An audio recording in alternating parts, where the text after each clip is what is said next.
आज की कहानी एक ऐसे आदमी के बारे में है जो बड़ी कंपनी में सफाई का काम करता है, पर वो अपने परिवार के सहारे लीज जैसी बड़ी कंपनी को बर्बाद होने से बचा लेता है। आखिर ये कैसे हुआ, जानते हैं आगे की कहानी में। रिचर्ड नाम का एक लड़का था। वो एक गरीब मैक्सिकन परिवार से था जो वाइनरी में काम करता था और उसके पिता शराब की लत से जूझ रहे थे। अल्पसंख्यक होने के कारण रिचर्ड को अक्सर बुली किया जाता था। लंच के दौरान बदमाश बच्चे उसे परेशान करते थे और यहाँ तक कि उसके लंच में रखे बरीटो को भी बर्बाद कर देते थे। उसका मजाक उड़ाते थे कि उसके खाने के अंदर मटर है, जिसे वो लोग गरीबों का खाना मानते थे। हालांकि रिचर्ड ने कभी इसका बुरा नहीं माना। दरअसल बरीटो एक मैक्सिकन डिश है जिसे वो लोग बहुत पसंद करते हैं।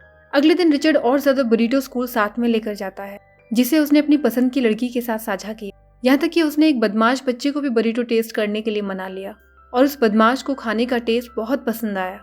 जब और बच्चे बरीटो खाने आए तो रिचर्ड ने चतुराई से उन्हें प्रति बरीटो 25 सेंट पे करने को कहा।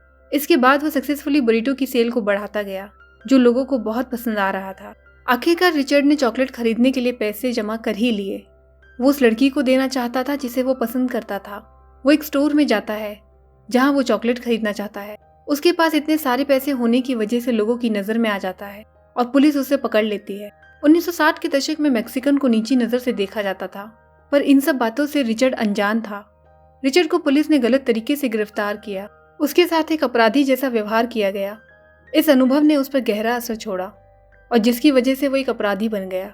साल बीतते गए और रिचर्ड बड़ा हो गया। नस्ली भेदभाव के चलते अक्सर पुलिस के बुरे व्यवहार से उसे सामना करना पड़ता। अपने आसपास से प्रभावित होकर वो गैंग्स और ड्रग डीलिंग में जुड़ गया। इस दौरान वो अपनी स्कूल की दोस्त जूडी के साथ रहा और उनका रिश्ता गहरा हो गया और एक दिन जूडी प्रेग्नेंट हो गई। इस घटना ने रिचर्ड के जीवन में महत्वपूर्ण मोड़ ला दिया, जिससे उसे अपनी गलतियों का एहसास हुआ। उसने अपने गैंगस्टर दोस्तों से दूरी बना ली और अपने बढ़ते परिवार के लिए बेहतर भविष्य बनाने पर ध्यान केंद्रित किया। रिचर्ड और जूडी ने शादी की और उनके 2 बच्चे हुए। रिचर्ड ने इलेक्ट्रीशियन के रूप में काम किया, लेकिन गुजारा करने के लिए उसे संघर्ष करना पड़ रहा था। जूडी ने एक दुकान में काम किया, लेकिन उनकी सैलरी उनके परिवार के लिए काफ़ी नहीं थी। रिचर्ड एक अच्छी जॉब तलाश रहा था, वहीं जूडी स्ट्रीट पर सेलर का काम कर रही थी। रिचर्ड को मदद की ज़रूरत थी। उसके पिता से उसके संबंध तनाव भरे थे, पर इसके बावजूद वो अपने माता पिता के घर लौट आया। अपने हालातों से परेशान होकर रिचर्ड ने ड्रग्स बिजनेस में लौटने की उम्मीद में अपने पुराने दोस्तों से साथ मांगा। हालांकि गिरोह के नेता टोनी रोमेरो ने उसे मना कर दिया, क्योंकि वो मानता है कि इससे रिचर्ड के परिवार पर बुरा प्रभाव पड़ेगा। पर उसके दोस्त टोनी ने अपने अतीत को पीछे छोड़ दिया था और अब एक फूड फैक्ट्री में काम कर रहा था। ये जानकर रिचर्ड ने टोनी से कंपनी में एक जॉब के लिए मदद करने को कहा। टोनी की सलाह के बाद रिचर्ड फूड फैक्ट्री फ्रीटो ले में जाता है, जो एक फेमस फूड इंडस्ट्री है जो चीटोस, लेज, डोरिटोस जैसे स्नैक्स बनाने के लिए जानी जाती है। रिचर्ड को यहाँ रिजेक्ट नहीं किया गया, बल्कि उसे एक एप्लीकेशन फॉर्म भरने के लिए दिया गया। वो यहाँ कॉन्फिडेंट नहीं था, तो रिचर्ड ने बाद में घर पर फॉर्म भरने का फैसला किया। घर वापस आकर जूडी ने एप्लीकेशन फॉर्म भरने का जिम्मा अपने ऊपर ले लिया। उसने एजुकेशन में रिचर्ड के लिए Santo Bernard high school graduate भरा। वो कभी भी हाई स्कूल में गया ही नहीं था। जूडी का मानना था कि कंपनी इस जानकारी को नहीं पता करेगी। अगले दिन भरे हुए फॉर्म को लेकर रिचर्ड घबराए हुए मैनेजर से मिला, जो किस्मत से सेंटो बर्नार्ड हाई स्कूल का पूर्व छात्र था। यहाँ पर उसका झूठ पकड़ा गया। हालांकि जैसे ही मैनेजर उसे रिजेक्ट करने वाला था, रिचर्ड ने कंपनी में काम करने का मौका मांगा। मैनेजर ने पाया कि उसे एक केयर टेकर का काम दिया जा सकता है। मैनेजर ने उसे मौका दे दिया, क्योंकि वो मानता है कि मैक्सिकन लेबर मेहनती होते हैं। रिचर्ड को मशीन ऑपरेटर का काम नहीं मिला, पर इसके बावजूद रिचर्ड ने बड़ी कंपनी में काम करने वाले कर्मचारी होने पर गर्व किया और इस अवसर का लाभ उठाया। रिचर्ड ने फ्रीटो ले की यूनिफॉर्म पहनी और खुद को अपने नए काम में डुबो दिया। एक इमिग्रेंट के रूप में एक बड़ी इंडस्ट्री में काम करने का अवसर उसके लिए एक गर्व की बात थी, भले ही इसका मतलब एक केयर टेकर के रूप में काम की शुरुआत करना हो। रिचर्ड सीखने के लिए उत्सुक था और उसने फूड फैक्ट्री की मशीनों को देखने का मौका नहीं छोड़ा। वो मशीनों को ऑपरेट करना चाहता था, पर एक मशीन ऑपरेटर ने उसे उसके काम पर ध्यान देने को कहा।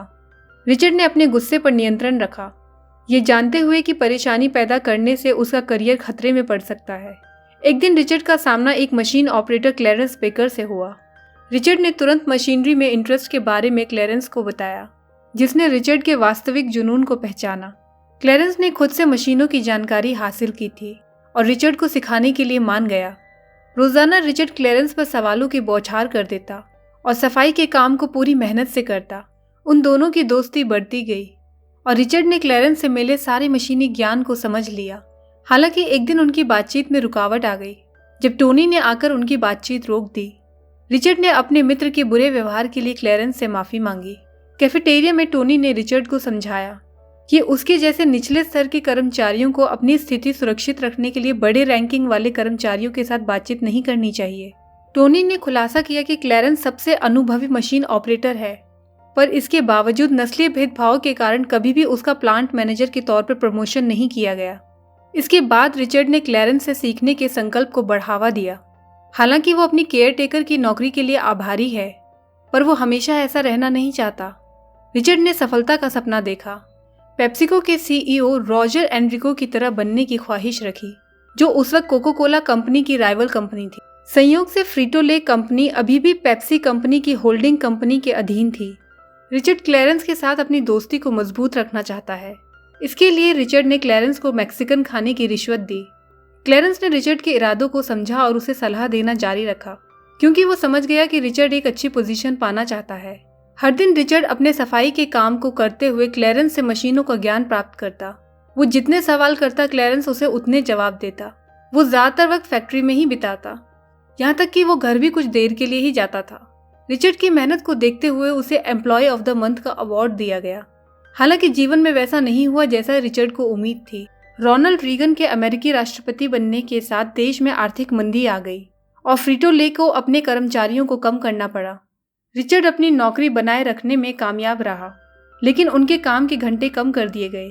अपनी ज़रूरतों को पूरा करने के लिए रिचर्ड ने स्वेच्छा से अन्य विभागों में सहायता की। इस समय के दौरान रिचर्ड ने देखा कि फ्रीटो ले के प्रोडक्ट्स में लैटिनो बाजार के लिए कुछ नहीं है। यहाँ सिर्फ वही प्रोडक्ट बनाए जा रहे हैं जो वाइट अमेरिकन खाते हैं। गिरती बिक्री और बढ़ते कंपटीशन से तनावग्रस्त होकर रॉजर एनरिको ने सभी फ्रीटो ले ब्रांचेस के लिए एक मोटिवेशनल वीडियो जारी किया, जिसमें कर्मचारियों को सीईओ की तरह सोचने के लिए कहा गया। कंपनी में विचारों का योगदान देने के लिए प्रोत्साहित किया गया। रेंचो कुकामंगा फ्रीटो ले ब्रांच में रिचर्ड एकमात्र व्यक्ति था जिसने वीडियो देखा। रॉजर एनरिको के शब्दों से मोटिवेट होकर रिचर्ड को बुरी परिस्थितियों के बीच अवसर खोजने के महत्व का एहसास हुआ। एक दिन रिचर्ड अपने बेटे को स्कूल लेने गया और उसे पता चला कि उसके बेटे को पीटा गया है और उसे लैटिनी कहकर धमकाया गया है। पर इस बात पर उसके छोटे बेटे को कोई फर्क नहीं पड़ता, क्योंकि उसे मैक्सिकन खाने की कई डिशेस बहुत पसंद हैं और मूड अच्छा करने के लिए रिचर्ड उन्हें बाहर से मैक्सिकन कॉर्न खिलाता है। वो अपने आसपास देखता है कि लोगों को मैक्सिकन खाना कितना पसंद है जो चटपटा है, और देखा कि उसके बेटे कई लैटिनों की तरह मसालेदार खाने का मजा लेते हैं। इससे उसे इंस्पिरेशन मिलती है।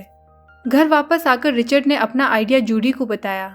वो एक खाने का सैंपल तैयार करना चाहता है। उसने एक मसालेदार नाश्ता बनाने का प्रस्ताव रखा। उसे उम्मीद है कि वो इससे लैटिनी बाजार पर कब्जा कर पाएंगे और कंपनी को बचा पाएंगे। रिचर्ड ने जूडी से मसाला बनाने में मदद करने के लिए कहा। रिचर्ड ने क्लैरेंस के साथ अपना आइडिया साझा किया।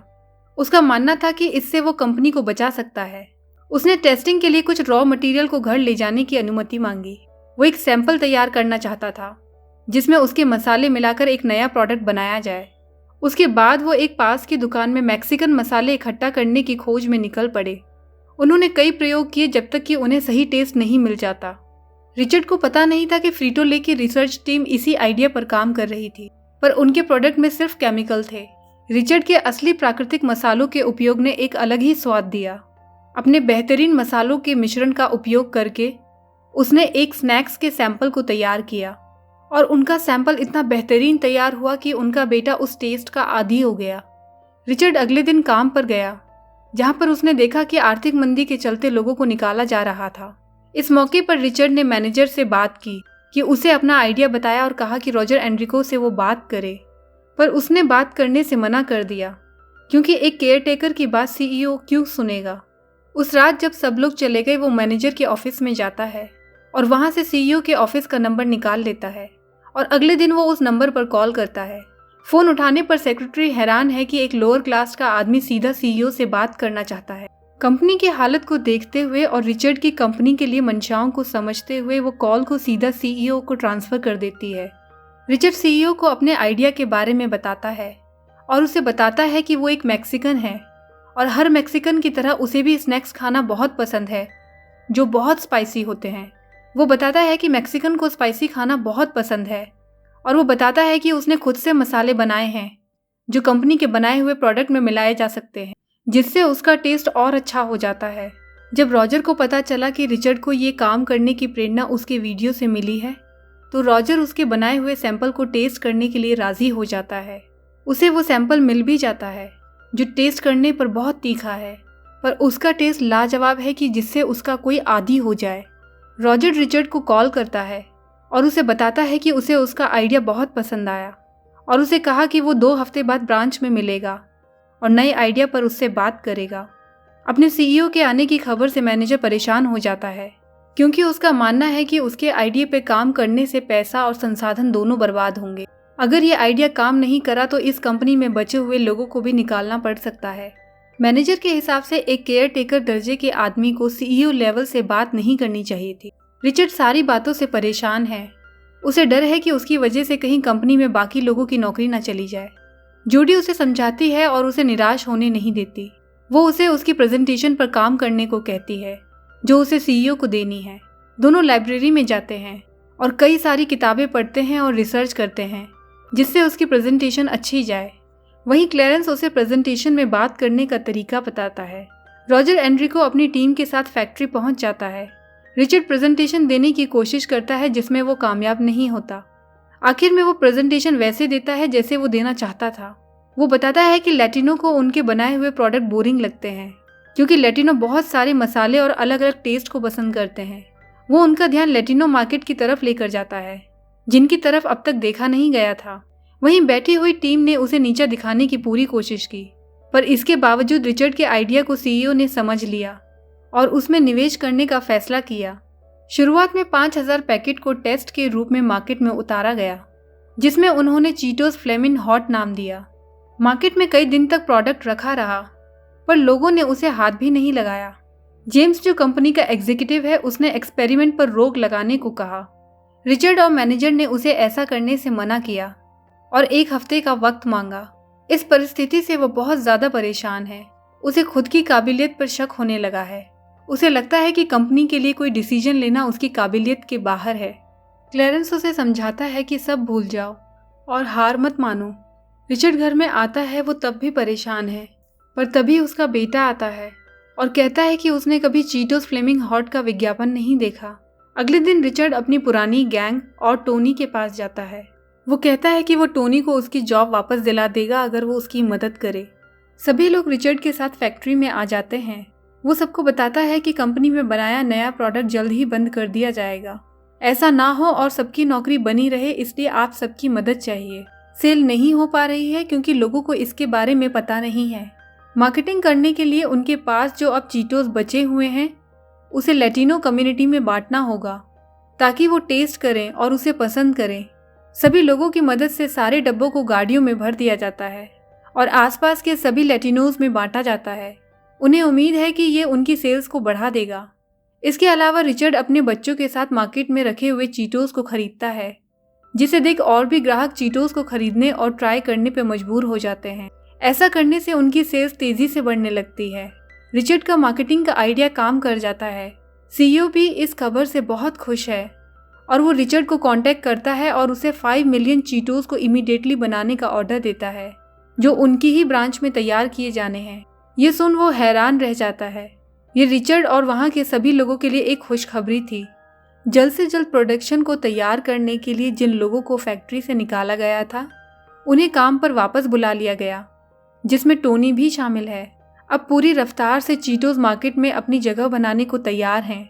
अब 6 महीने गुजर चुके हैं और कंपनी की हालत बहुत सुधर चुकी है। अब वो वापस उस मुकाम पर आ गई है जहां वो आर्थिक मंदी से पहले थी और ये सब कुछ फ्लेमिंग हॉट चीटोस की वजह से हो पाया।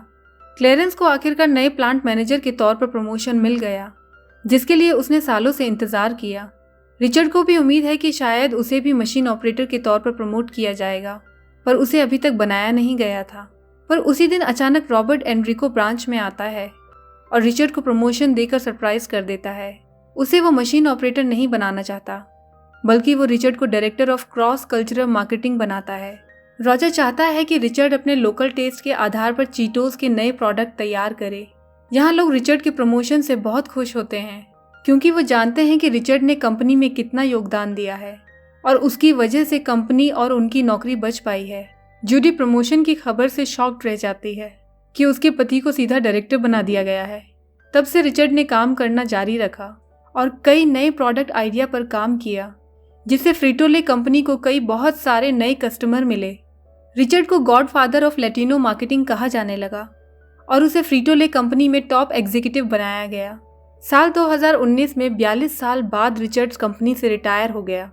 उसका और जूडी का प्यार हमेशा बना रहा और ये कहानी यहीं ख़त्म हो जाती है।